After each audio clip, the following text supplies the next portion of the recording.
what is Christian music? And by that, I mean it in the snarky way, like, should the word Christian ever apply to anything besides a human? I don't think it should. I have just in the same way. What is a Christian tree? What is a?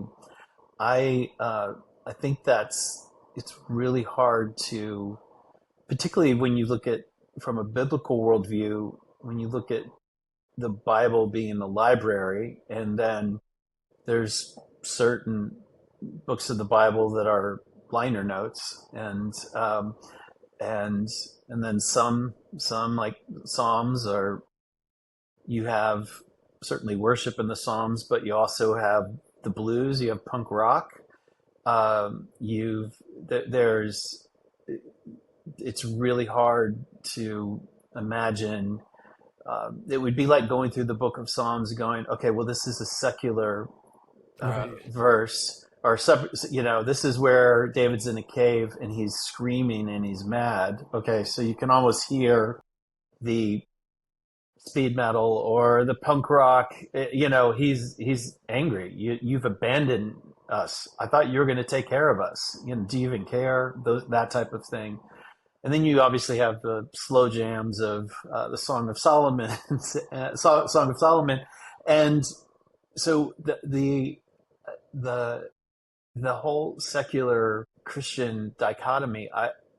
I find it's really hard for that to fit a biblical worldview, personally, and uh, and I understand that on a business side that there's categories in genres of music. I get that, but in terms of calling something Christian, I think that's problematic. Hmm. So yeah, when we say, cavalierly say the Christian music industry, it sounds to me like what you just said. We're actually talking about it from the way maybe Sony Music would think about the Hmm. kind of music that Yeah. was produced by a certain. So, just thinking of it through the business lens, what do they identify as the Christian music industry? Um, Granted that theirs might not be a good identifier of Christians who are musicians, right? yeah, I think it's. Let me, if I could go backwards a little bit. Yeah, you can change my question too if it's a bad one. Oh, okay, no, no, Yeah. no. Uh, what to me is exciting in this era of streaming music is uh, there's people are just listening to music, whereas my generation. I turned 60 later this year, believe it or not. As Whoa. a, dyed in the wool Gen Xer, my high school experience was every lunch table had their own genre of music. Mm. And I was at the new wave table, and then there was like the stoner kids were listening to metal, and then, the cheerleaders were listening to top 40. Um, my African American friends, they had the coolest music. The rock kids, like their favorite groups were by the early 80s, were some of the members were already dead. And you had some, there weren't a whole lot of country, but it was that defined your tribe, is the music. Mm. And now if I talk to somebody who's under the age of, Josh, 35, and go, what kind of music do you like? They look at me like, what do you, it would be like asking, what kind of shirts do you like? Right. What? Like, comfortable, Right. affordable? Like, Yeah. if I'm going to a job interview, I might wear a different shirt. If I'm going to a sporting event, I might, so I don't find those that, so I understand the categorization of it. So in streaming, it's and just this generation, they're not thinking in the terms of those categories. Now, if I could go back to the CD era, um, I currently work in artist management, so we help artists on all aspects of their career, finding a record deal or getting their music out, and then also on the touring side. And it's pretty holistic. But when I worked 12 years for EMI, which is now it's called Universal or Capital Christian Music Group, I would have to ask an artist or a band and say, okay, your compact disc, when I sell this into the record stores, it has to be in a section. Right. So it's not going to be in jazz because it's not a jazz record. It's not going to be in country. It might be in pop, but it or pop rock. But you tell me, what section do you want this to be in? Because it can't be in both. It has to be in one. And again, that was the limitation of the format.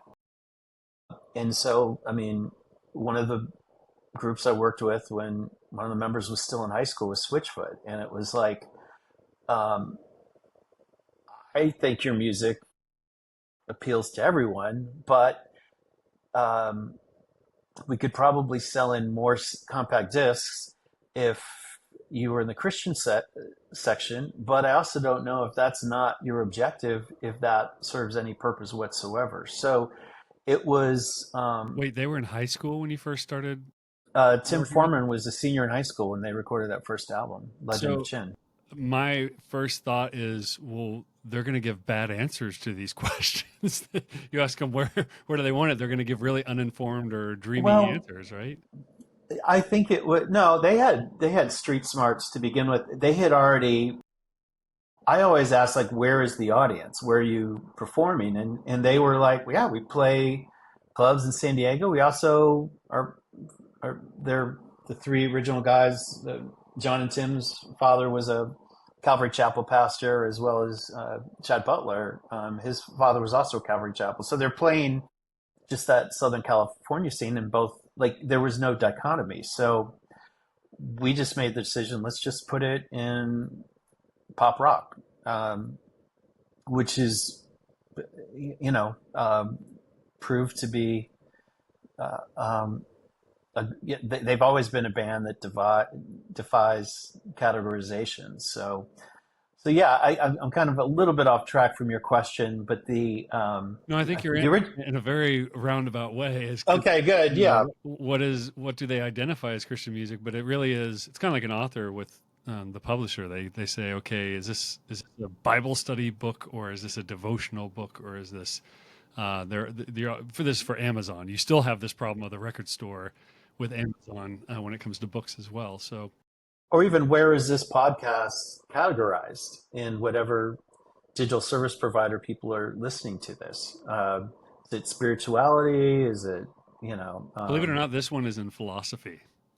Okay, see, It's there you called The go. Biblical Mind, but it's a philosophy podcast, or that's how it's categorized by all the systems. Yeah, so I think is like those are marketing categories, and I think as long as people know what they're doing, I think what to me is I'll go ahead and call it dangerous, but just labeling anything Christian is just isn't helpful for the label Christian or defining what it means to be a Jesus follower or something that Hmm. represents Jesus. Well, why would you use the modifier dangerous? Okay, I'll give you a specific example. For those of it might know, Drew and I first met in Tulsa, Oklahoma. Okay, which was Nobody the knows that here. they don't. Okay, No, no, nobody all knows right. that. Yeah. So when we lived in Tulsa, Oklahoma, respectively, it was often referred to as the buckle of the Bible Belt. There Hmm. was Oral Roberts University, Rhema Bible Training Center. It was just a uh, just the Christian subculture was very permeated through all aspects of the town.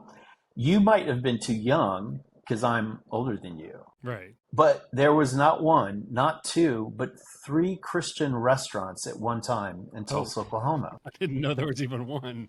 Yes, so there was Solid Rock Cafe, which was a knockoff of Hard Rock Cafe. One was called Joshua's, that was a little more upscale, and then there was I can never say it right. The Garden of Gethsemane. Gethsemane. Yeah. Yeah, I always mispronounce it. That was like fine dining for Christians, Could you drink a and cup of Jesus's tears I or I don't know, but that to me is like the perfect metaphor where what makes a restaurant Christian is just funny because Right. it's such a like, do you want to have Italian? Do you want Mediterranean food? Do you want Lebanese food? Do you want Thai food? Do you want Christian food? It's some of those titles are helpful. Christian is not helpful. Yeah. That's a You know, great. Okay, that makes it a very poignant example where it becomes like very clear that Christian is not doing as much work there. yeah. Do you like Christian food? Yeah, sure. What does that mean? Yeah, I don't You know. know, A lot of yeah. sacrifice, sweat, tears, holiness. I don't know if I'd want any food except for lamb off the altars. Yeah, Um, right. but you said dangerous. Why is that dangerous? Well, I think it dilutes the what it means to the word Christian is so abused to describe. I'm a Christian plumber. Hmm. I'm a Christian politician. I'm a Christian fill in the blank. You know, the restaurant to me is it's so silly. It really that was real, but it's so absurd that it feels a little. Uh, it's just not helpful. Right. It's Do you it want a all it Christian is they're trying to proselyte? sell. It's they're adding the name Christian to attract a target audience. Which again, I defer to you on the biblical scholarship, but um, using God's name for a purpose for your own benefit is that to me is dangerous. Um, am I just identifying with Christ for myself, or am I trying to point to our Father? So.